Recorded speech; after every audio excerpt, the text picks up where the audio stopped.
Hello friends, હર્ષના kitchen મેનુમાં તમારું સ્વાગત છે। આજના સ્પેશિયલ મેનુમાં ઓછા સમયમાં ઝટપટ બની જાય એવું શાક બનાવીશું અને જે ખાવામાં ખૂબ જ ટેસ્ટી લાગશે। તો ચાલો હવે રેસીપી સ્ટાર્ટ કરીશું, પરંતુ તે પહેલાં મારી આવી જ બધી નવી રેસીપી જોવા માટે મારા વિડીયોને લાઇક કરજો અને મારી ચેનલને સબસ્ક્રાઈબ કરવાનું ભૂલશો નહીં, અને સાથે સાથે બાજુમાં આપેલ બેલ આઇકન જરૂરથી પ્રેસ કરજો, જેથી બધા નવા વિડીયોની નોટિફિકેશન તમને મળતી રહે। તો ચાલો હવે સૌથી પહેલાં આપણે એનો મસાલો બનાવી લઈશું। તો તેના માટે એક વાડકીમાં 2 ચમચી જેટલો ચણાનો લોટ લઈશું। તો હવે ત્યાર પછી તેમાં સૂકા મસાલા ઉમેરીશું। તો સૌથી પહેલાં 5 ચમચી જેટલી સૂકી હળદર ઉમેરીશું। પછી તેમાં અડધી ચમચી જેટલો ધાણા જીરું પાવડર ઉમેરીશું, અને પછી 1 ચમચી જેટલું લાલ મરચું ઉમેરીશું। અને તીખું તમે જે પ્રમાણે ખાતા હો તે પ્રમાણે તમારે મરચું ઉમેરવાનું રહેશે। ત્યાર પછી તેમાં સ્વાદ પ્રમાણે મીઠું ઉમેરીશું। હવે એનો ટેસ્ટ ચટપટો લાગે એટલા માટે તેમાં 5 ચમચી જેટલો ચાટ મસાલો ઉમેરીશું। હવે આમાં મસાલાનું પ્રમાણ થોડું વધુ રાખીશું, જેથી શાક ખૂબ જ ટેસ્ટી બનશે। હવે આ બધા મસાલાને વ્યવસ્થિત રીતે મિક્સ કરી લઈશું, અને તમે જોઈ શકો છો મેં બધો મસાલો મિક્સ કરી લીધો છે। તો હવે આપણે એને બાજુ પર મૂકી દઈશું। અને હવે તમે જોઈ શકો છો મેં અહીંયા એક રીંગણ લીધું છે, અને એને મેં પહેલેથી ધોઈ લીધું છે। હવે ત્યાર પછી ચપ્પુ વડે રીંગણની ડીચ કાપી લઈશું, અને ત્યાર પછી આપણે ચપ્પુ વડે રીંગણના થોડા જાડા ટુકડા કરી લઈશું। તમારે રીંગણને પહેલેથી કટ કરીને રાખવાના નથી, નહીં તો એ કાળા થઈ જશે। તમારે જ્યારે પણ શાક બનાવવાનું હોય તો પહેલાં મસાલાની તૈયારી કરી લેવાની છે, અને ત્યાર પછી જ રીંગણ કટ કરવાનું રહેશે। અને હવે તમે જોઈ શકો છો મેં અહીંયા રીંગણના બધા ટુકડા કરી દીધા છે। હવે ત્યાર પછી આપણે જે ચણાના લોટનો મસાલો બનાવ્યો હતો તેમાં આપણે રીંગણની એક સ્લાઈસ લઈશું અને એને રગડોળી દઈશું। પરંતુ એ વાતનું ખાસ ધ્યાન રાખવાનું છે કે ચણાના લોટનો મસાલો રીંગણ ઉપર બધી બાજુ વ્યવસ્થિત રીતે લાગી જાય, અને એવી જ રીતે રીંગણની બાકીની સ્લાઈસને પણ ચણાના લોટના મસાલામાં આપણે રગડોળી દઈશું। અને હવે તમે જોઈ શકો છો મેં અહીંયા રીંગણની બધી સ્લાઈસને મસાલામાં રગડોળી દીધી છે, પરંતુ હવે આપણે એને 15 મિનિટ માટે બાજુ પર મૂકી દઈશું, જેથી મસાલો રીંગણમાં વ્યવસ્થિત રીતે લાગી જાય। હવે ત્યાં સુધી રીંગણના શાક માટેનો બીજો મસાલો તૈયાર કરી લઈશું। તો તેના માટે એક બાઉલમાં અધકચરા વાટેલા સિંગના દાણા 5 થી 6 ચમચી જેટલા લઈશું।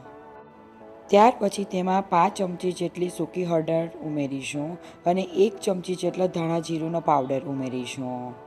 ધાણા જીરું વધારે ઉમેરવાથી આ મસાલાનો ટેસ્ટ ખૂબ જ સારો લાગશે।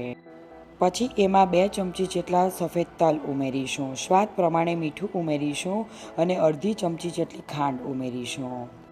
પછી એમાં અડધી ચમચી જેટલી આદુની પેસ્ટ ઉમેરીશું, અને 1 ચમચી જેટલું લીલા મરચાંની પેસ્ટ ઉમેરીશું। ત્યાર પછી તેમાં 2 ચમચી જેટલી લીલી કોથમીર ઉમેરીશું। હવે એમાં 1 ચમચી જેટલું ઝીણું સમારેલું લીલું લસણ ઉમેરીશું। હવે આ બધા મસાલાને વ્યવસ્થિત રીતે મિક્સ કરી લઈશું।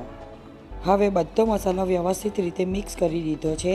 ત્યાર પછી તેમાં 2 ચમચી જેટલું તેલ ઉમેરીશું, અને તેલને પણ બધા મસાલામાં વ્યવસ્થિત રીતે મિક્સ કરી લઈશું। હવે આ મસાલાને આપણે બાજુ પર મૂકી દઈશું, અને ત્યાર પછી આપણે રીંગણને ચેક કરી લઈએ, અને તમે જોઈ શકો છો રીંગણ પર વ્યવસ્થિત રીતે બધો મસાલો લાગી ગયો છે। હવે ત્યાર પછી આપણે રીંગણનું શાક બનાવી લઈએ। તો તેના માટે મેં અહીંયા નોનસ્ટિક તવીને ગેસ પર ગરમ કરવા માટે મૂકી દીધી છે। હવે તાવી ગરમ થઈ જાય ત્યાર પછી તેમાં 3 ચમચી જેટલું તેલ ઉમેરીશું, અને તેલને પણ ગરમ થવા દઈશું। હવે એ તેલને આપણે તાવીમાં વ્યવસ્થિત રીતે બધી બાજુ ફેલાવી લેવાનું છે, અને ત્યાર પછી આપણે જે રીંગણના સ્લાઇસ કર્યા હતા તેને આપણે તેલમાં ઉમેરી દઈશું, અને ત્યાર પછી ગેસની ફ્લેમ લો રાખી એક બાજુથી એને કૂક થવા દઈશું।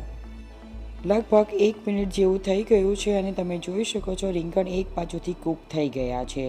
તો હવે રીંગણની બધી સ્લાઇસ ઉપરની સાઈડ ઉપર આપણે થોડું થોડું તેલ ઉમેરી દઈશું, જેથી રીંગણને આપણે બીજી બાજુ કૂક થવા માટે પલટાવશું તો રીંગણ ચોંટી નહીં જાય।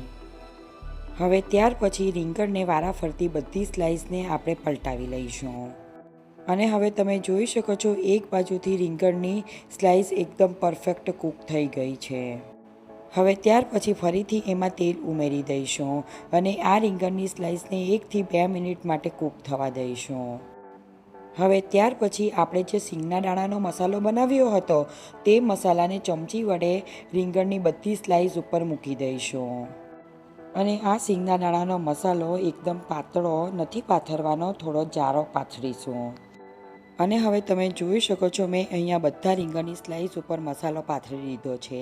ત્યાર પછી એના ઉપર ઢાંકણ ઢાંકી દઈશું અને મીડિયમ ફ્લેમ ઉપર 2 મિનિટ માટે કૂક થવા દઈશું. હવે લગભગ 2 મિનિટ જેવું થઈ ગયું છે અને તમે જોઈ શકો છો રીંગણની સ્લાઇસ એકદમ પરફેક્ટ કૂક થઈ ગઈ છે. રીંગણના પડીતાનું શાક એકદમ રેડી થઈ ગયું છે અને તમે એને રીંગણની કતરી પણ કહી શકો છો. તો ચાલો હવે એને આપણે સર્વ કરી લઈશું. અને આ રીંગણના પલીતાને તમે બાજરાનો રોટલો અથવા પરોઠા જોડે ખાશો તો ખૂબ જ ટેસ્ટી લાગશે.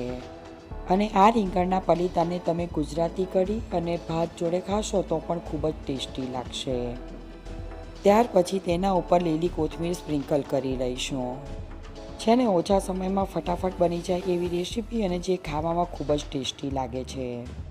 તો તમે પણ આ રેસીપી જરૂરથી એકવાર ટ્રાય કરજો. અને તમને જો મારી રેસીપી પસંદ આવે તો મારા વિડીયોને લાઇક કરવાનું અને મારી ચેનલને સબસ્ક્રાઈબ કરવાનું ભૂલશો નહીં. ફરી મળીશું એક નવી રેસીપી સાથે. Thank you for watching my video.